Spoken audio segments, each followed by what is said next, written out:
For the first time in years, Iowa has a competent quarterback. But where does Cade McNamara rate in the Big Ten? We break things down, and Gable Steveson to Iowa, the former gold medalist in the Olympic Games and two-time national champion. Is it happening?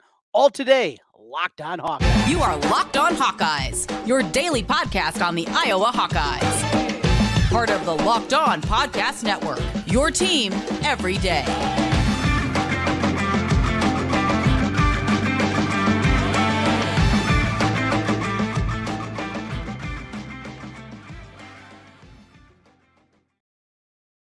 Welcome in. I'm Trent Condon, and this is the Locked on Hawkeyes podcast.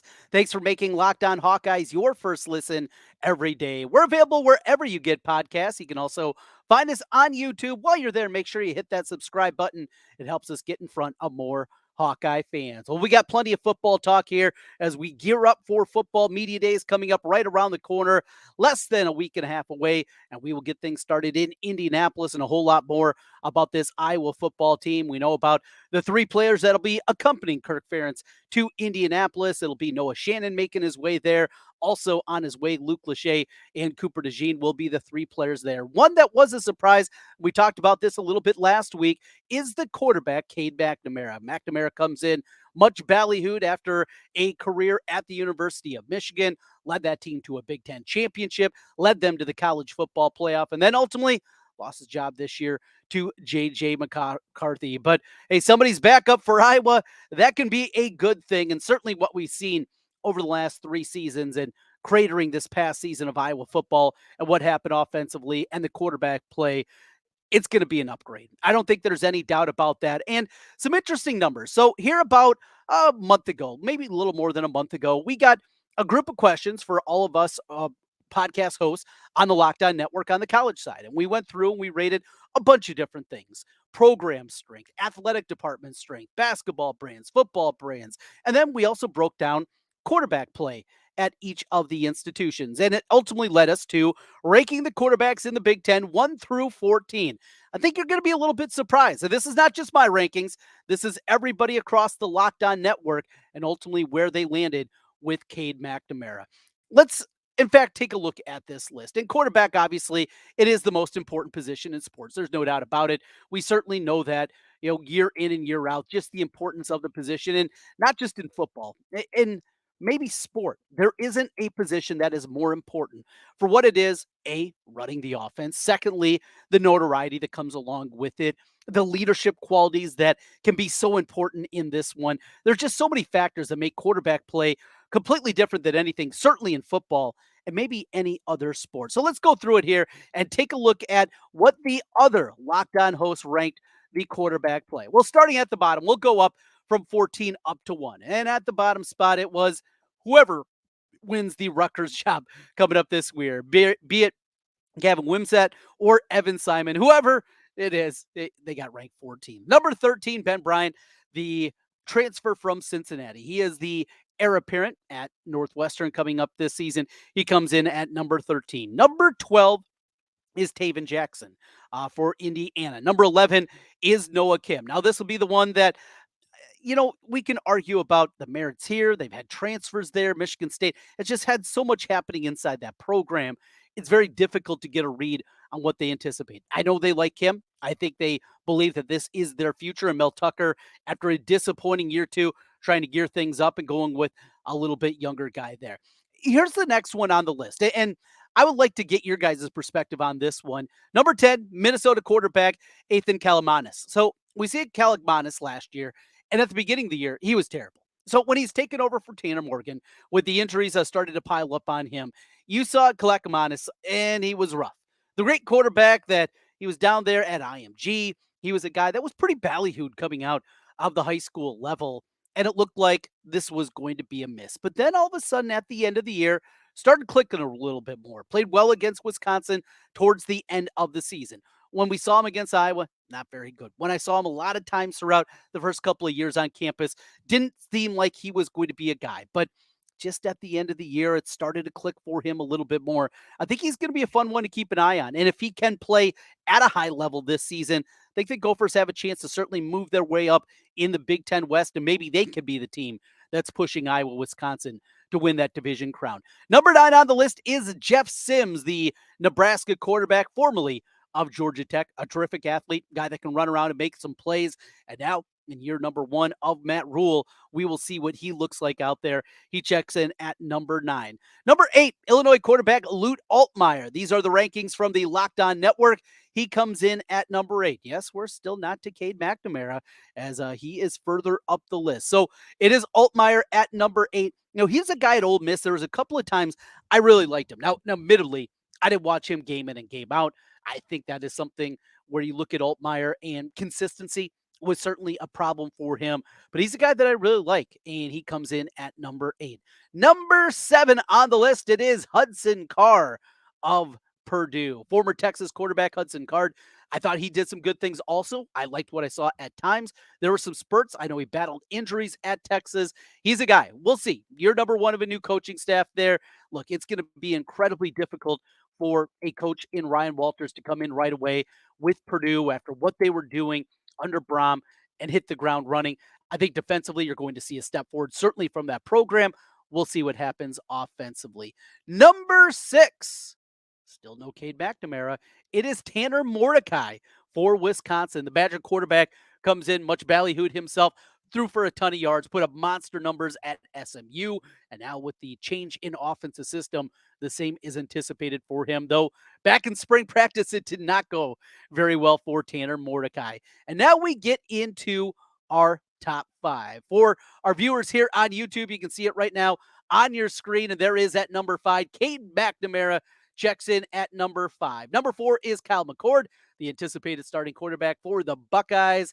Talia Tagovailoa, he is at number 3, followed by Drew Aller, the Penn State quarterback, and J.J. McCarthy at number 1. So McNamara, really an interesting case here because statistically, there are going to be plenty of guys this year that end up with better statistics. To think that he's going to finish statistically as a top 5 quarterback in the league this year, when you're talking about passing yards, when you're talking about touchdowns, it's just not very likely. What we're looking at this year for Cade McNamara is this. We need to see him, first of all, completing 62, 63, 64% of his passes. If he can hit a benchmark like that, I was really in business. When Iowa's offense is at their best, it doesn't matter if it's Brian Ferentz or Ken O'Keefe or even GD, Greg Davis. It didn't matter who the offensive coordinator was. If the quarterback was completing north of 60%, you were going to be in good shape. Couldn't happen under Spencer Petras. Rarely happened under Nate Stanley. That is a very realistic benchmark. Look, they're not going to be the way and the style that Iowa plays. They're not going to be some of the run and gun offenses that are out there completing 70, 72% of their passes. It's just not the way that this offense is built. It's not the running game as part of the passing game. That's not what they are. But that is a realistic number. 62.5%. That's where I put it right there. The over-under this year. And if he hits that over McNamara this season, it is going to be a huge season, I think, in a step forward out of this Iowa offense. It was just great to see, though, that I wasn't alone in my love of McNamara, that this is something across the Locked On Network, all of our people that are doing all the Locked On podcasts in the Big Ten see things very similar. Yeah, he's got the name recognition. He's got the Big Ten name recognition, but I think that is a huge piece there. And once again, he comes in at number 5 and maybe a chance to go higher. Ultimately, like we said, statistically different, but if he leads Iowa to a Big Ten West championship, if he gets this team in the championship game with a real shot of pulling it off, this excitement level is going to continue to go through the roof. Looking forward to this football season, as we've talked about all spring and summer, and we will continue leading up to the opening kick coming up in September. We continue here on Locked On Hawkeyes. Gable Steveson, the monster heavyweight from Minnesota.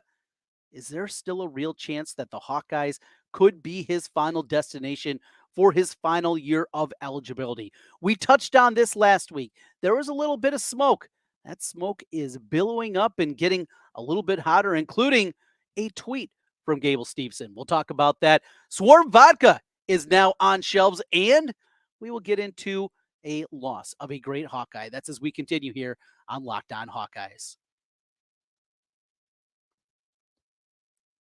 Take your first swing at betting MLB on FanDuel and get 10 times your first bet amount in bonus bets up to $200. That's right. Just bet 20 bucks. Baseball's back. We're ready to fire. Getting after the All-Star break. We got the first weekend series in the books, and now we look forward to getting into the grind of the second half of the baseball season. Bet 20 bucks, you'll land $200 in bonus bets. How about this? Win or lose. Lately, there's been more losses than wins for me. Betting baseball, this is music to my ears. That's 200 you can spend betting everything then. The money line, over unders, you got pitchers, props. I love getting into those. First 5 innings, you can play that way. So many different ways that you can get involved in betting baseball and do it all on an app that's safe, secure, and it's super easy to use. Plus, when you get paid, when you win, you get paid instantly. I will tell you that is something that is not always the case with some of the places out there. FanDuel, you never have to worry about that. There's no better place to bet on MLB than FanDuel, America's #1 sportsbook. So sign up today.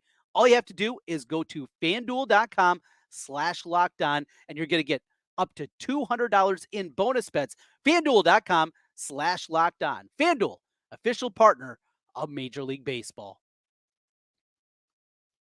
Trent Condon back with you once again here on the Locked On Hawkeyes podcast. Thanks for making Locked On Hawkeyes your first listen every day. Your team every day. That's what we do here on the Locked On Network. We got you covered on the Hawkeye side, whatever your NFL team, your Major League Baseball team, NHL, NBA. We have you covered.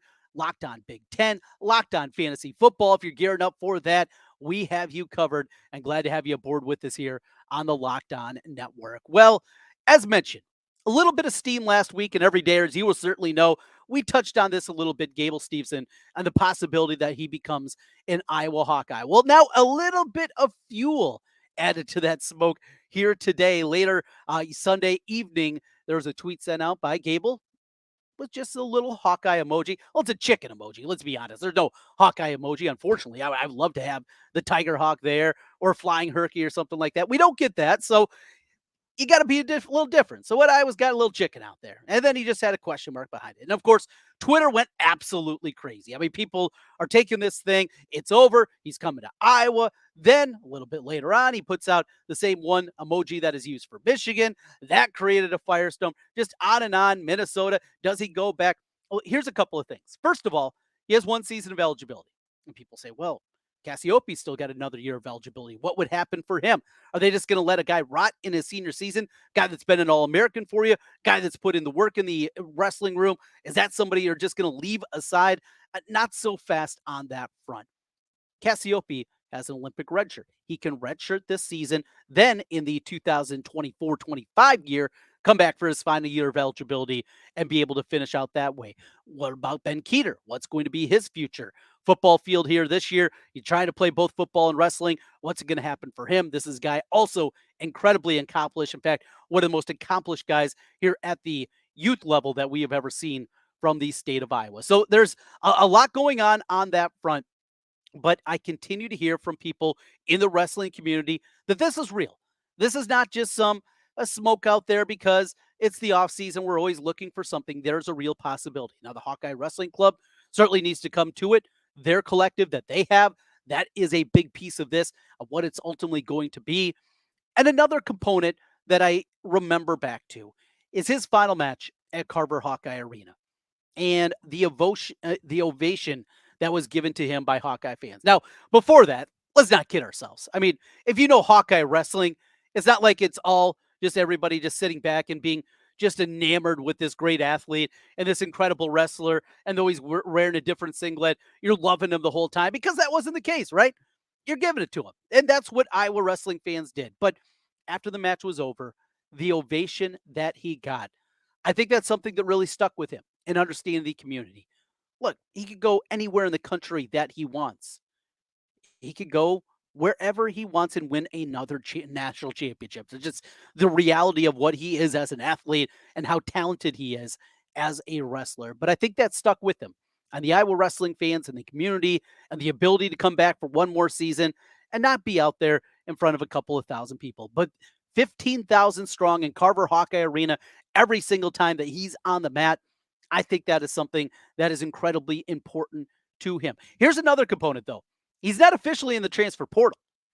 Again, He says he's going to come back for another season of eligibility. He's going to complete his eligibility, but he hasn't officially entered the portal yet. There's another wrinkle into things. At least there are some reports out there that are saying that. Now, it very well could be a formality if he ultimately chooses to be a Hawkeye. Very simple process. Get into the portal, and away we go. And you got your heavyweight coming up for 2023-24. That is an exciting time, though, because the gap between Penn State and everybody else, and the gap between Penn State and Iowa, it's still significant. We went into last March hoping if everything came together, if everything broke completely right, Iowa wrestled as well as they could, and it also had to happen that Penn State took a step back from their anticipation of what they were going to be, that maybe Iowa would have a chance. And that's a lot of ifs there. Second place isn't good enough. And not only second place, but second place with the gap between Iowa and Penn State wrestling, it just isn't good enough. And everybody in that wrestling room understands that.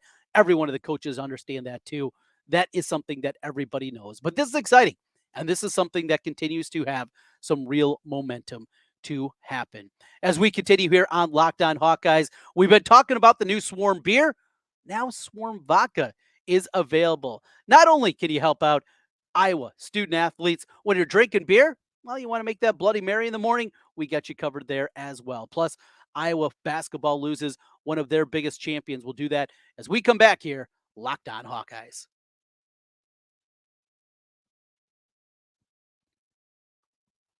Trent Condon back with you one final time here on the Locked On Hawkeyes podcast. Thanks for making Locked On Hawkeyes your first listen every day. As we finish things out here on a Monday, getting a new week started. I'll be in Iowa City a bunch this week. Always looking forward to getting over to Iowa City. Going to be over there for the state baseball tournament. We'll see some future Hawkeyes out there on the field at Dwayne Banks Field, and one final go around before renovations begin at Dwayne Banks Field. But be there covering things on the radio. Hey, if you don't want to pay to watch the games as you have to now, we got you covered on the radio, and follow along with me on social media. You can find out all the places that you can listen to all the games at no charge. Just make sure to thank my advertisers. So as we continue here, a couple of things.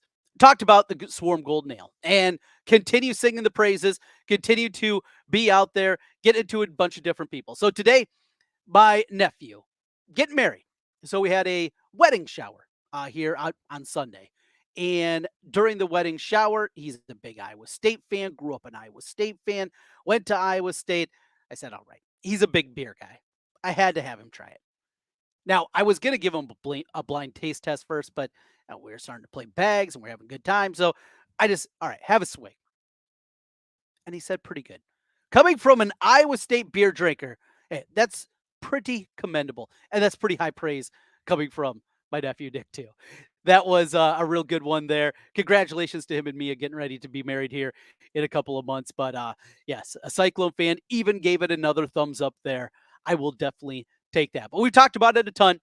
Available through Exile. They're doing a great job of getting it out there. We talked about last week, the financials came in just for the month of June. And you remember June, well, it was launched towards the middle of the month, and that was only at the actual tap house there at Exile Brewing. It came out a couple of different places, but it wasn't widely available across the state, and it still netted $30,000 for the collective, for the NIL collective Swarm. That's huge. And I think it's going to be bigger in July. And then we look at September and October of what it can be.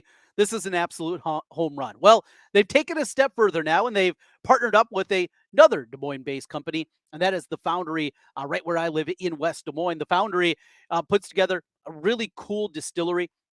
If you have an opportunity to take a walk through there, they have tours that go on. Really, really cool. If you're into, just the making of a booze, they do a really cool job of putting it together, understanding. You take a tasting tour. If you like the whiskey, you like the vodka, whatever it is, they do a great job with that. I have not tasted this one yet, but I will certainly do that. I'm doing it for you, everybody out there. I'm doing it for the listeners, for the viewers on YouTube. I'm going to hook you up here. We'll be still drinking the Swarm beer, and now we're going to try the Swarm vodka. So you get that Bloody Mary in the morning, you can do that. You get the whatever it is. What do you like? Screwdrivers? People still drink those things? They used to be a big thing. My parents owned a bar back in the day. People still drink those. I like a vodka lemonade on the golf course. And, well, if I have the ability, How about a little Swarm vodka with it? Again, help the kids, help the student athletes while you're doing that. And that's what you do with the Swarm vodka. 20% of the proceeds from Swarm beer are going back to the collective. 25% for Swarm vodka will go back into the collective. Have your booze and help out the Hawks. Sounds like a win-win situation to me. Finally, some sad news that came in on Sunday, and that is the passing of Randy Larson. Randy Larson, a guy that's been heavily involved in Iowa basketball for decades now, going back to the 80s and into the 90s, a guy that was around helping form the Prime Time League, also the Game Time League on the women's side of things. The Prime Time League, I really miss it. I do. And it's not about the basketball. Look, it was summer league basketball. It was guys out there, trying to get a bunch of points and shooting a bunch of threes and get some highlight jams, and that's what it was. And there wasn't a ton of defense that was played in it. It wasn't the individual games. It was just a stepping off point. We had an opportunity to see these guys in person. We had an opportunity to see what kind of development they made, either physically or in their game. And you know what? This guy's really shooting the ball really well. Hey, watching this lady, she's running point for her team, and she's starting to do it a little bit more. Maybe she can help out in a backup role. You got those conversation pieces through the Primetime League and the Game Time League, and we don't, unfortunately, have that anymore. But Randy Larson was a huge part of that. I know a lot of people that knew him well, knew him in the basketball community, sung his praises and what he did and how hard he continued to fight to continue to build up the brand of Iowa basketball. Certainly sad news on that front, and just thoughts and prayers going out to him, his family, everybody involved, and a lot of friends I know, certainly in the basketball community, to Randy Larson, RIP. With that, we are out of here for today. We got a busy week coming up this week. As mentioned, we'll be in Iowa City Tuesday, Thursday, and Friday, calling state baseball games. So we'll have a couple of shows coming to you from Iowa City.